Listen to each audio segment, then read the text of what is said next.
Career కోసమో, family కోసమో, partner కోసమో ఇలా ఎన్నో యుద్ధాలు చేస్తూ ఉంటాం కదా. ఈ యుద్ధాల సంగతి సరే, మనం ప్రతి నిమిషం మన బ్రెయిన్లో జరిగే మినీ వార్స్ గురించి మీకు తెలుసా? ఒక బాల్ని క్యాచ్ చేయడానికో, ఒక కాఫీ కప్పు తాగడానికో, ఒక పేపర్ మీద పెన్తో రాయడానికో మన బ్రెయిన్లో పెద్ద యుద్ధమే జరుగుతుందని మీకు తెలుసా? కాఫీ కప్పు తీసుకొని కాఫీ తాగడం అనేది మనకు చాలా సింపుల్ టాస్క్ లాగా కనిపిస్తుంది. కానీ దానిలో ఎన్ని లక్షల న్యూరాన్స్ ఫైర్ అయ్యి అవి చాలా ప్రిసైజ్గా వర్క్ చేస్తే కానీ మనం కాఫీ మీద పడకుండా, మూతి కాలకుండా తాగలేము.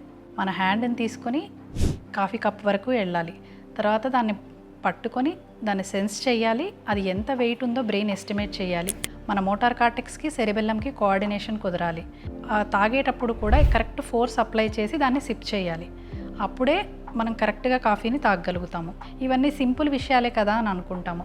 ఒక్కసారి మన బ్రెయిన్కి ఏమైనా డిసీజ్ వచ్చిందనుకోండి, ఏదైనా బ్రెయిన్ ట్యూమరో, స్ట్రోకో, లేకపోతే ఆల్జిమస్ డిసీజో, ఇలాంటి ఏమైనా జబ్బులు వచ్చినప్పుడు వాళ్ళు పడే ఇబ్బంది ఉంటుంది చూసారా, అప్పుడు అర్థమవుతుంది మనం రోజు గ్రాంటెడ్గా తీసుకునే ఈ పనులు ఇంత కష్టమైనవా అని చెప్పి.